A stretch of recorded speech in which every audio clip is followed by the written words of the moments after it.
बारामासा सुनने वालों को हमारा प्रणाम। मैं हूँ प्रियंका और आज कार्यक्रम घुघुती बासुती में लेकर आई हूँ ऐसी कहानी जो आप में से कई लोगों ने अपने बड़े बुजुर्गों से सुनी होगी। भाई जब भी भाग्य की बात हुई है ना, मुझे ये कहानी जरूर याद आई है। तो ज्यादा देर न करते हुए आइए आपको सुनाती हूँ आज की कहानी, जिसका नाम है बुढ़बुढ़िया और 5 पकौड़ी। तो दूर पहाड़ में एक छोटा सा गांव था जहाँ 6 परिवार रहते थे। उनमें से एक परिवार में थे बूढ़ बुढ़िया यानी आमा और बाबा। दरअसल उनके बेटे बहू शहर में रहते थे और बार त्योहार अपने माँ बाप से मिलने भी आ जाया करते थे। दोनों पति पत्नी सुखी से अपने दिन काट रहे थे और एक दूसरे से बहुत प्रेम करते थे। उनकी उम्र के हिसाब से वो खेती बाड़ी तो नहीं कर सकते थे, लेकिन साग सगवाड़ी में मिलजुल कर लगे रहते थे। एक दूसरे के साथ पहाड़ की धूप छांव में कब वक्त बीत गया उन्हें पता ही नहीं चला।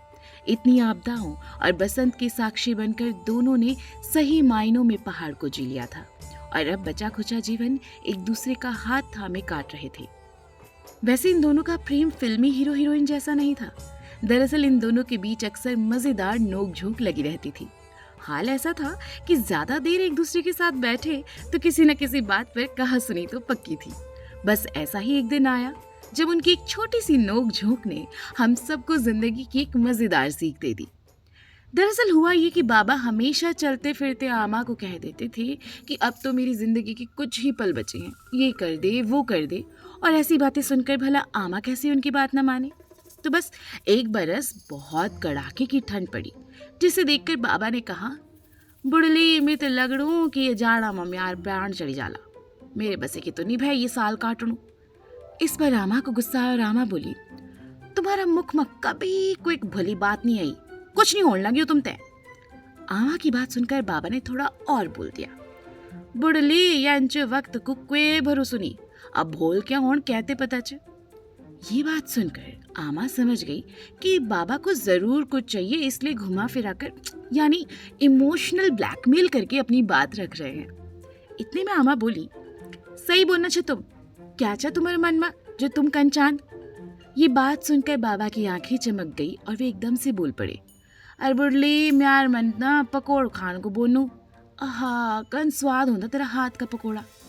बाबा की बात सुनकर आमा खुश हो गई और फट से रसोई में जाकर दाल के पकोड़े बनाने की तैयारी करने लगी।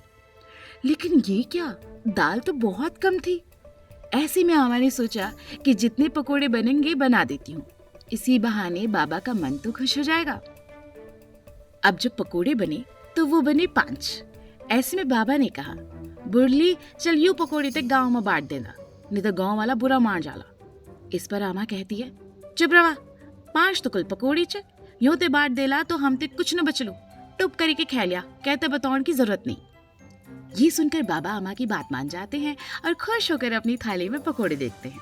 लेकिन ये क्या, उनकी थाली में 3 पकोड़े थे और आमा की थाली में 2।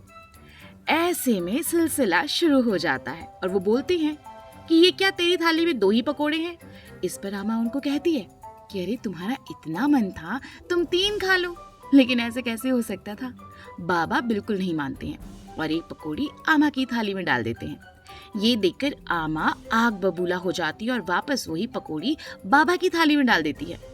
पकौड़ी इस थाली से उस थाली की यात्रा करते करते मानो मोक्ष को प्राप्त कर जाती है। लेकिन दोनों मियाँ बीवी अपनी बात पर अडिग रहते हैं।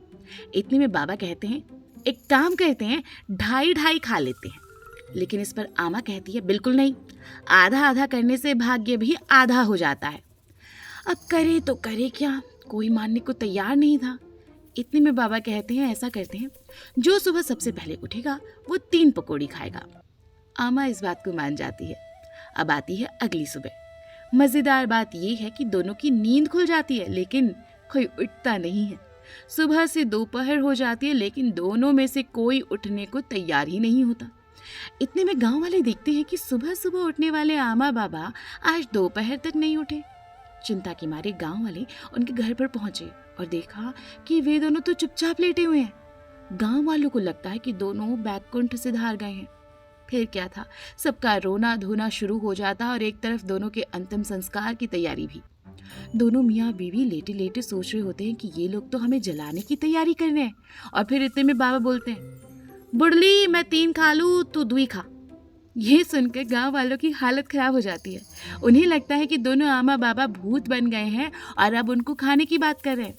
डर के मारे सब भूत भूत चिल्लाकर इधर उधर भागने लगते हैं। इतने में बाबा सबको समझाते हैं कि वो लोग भूत नहीं है और फिर 5 पकौड़े की कहानी बताते हैं।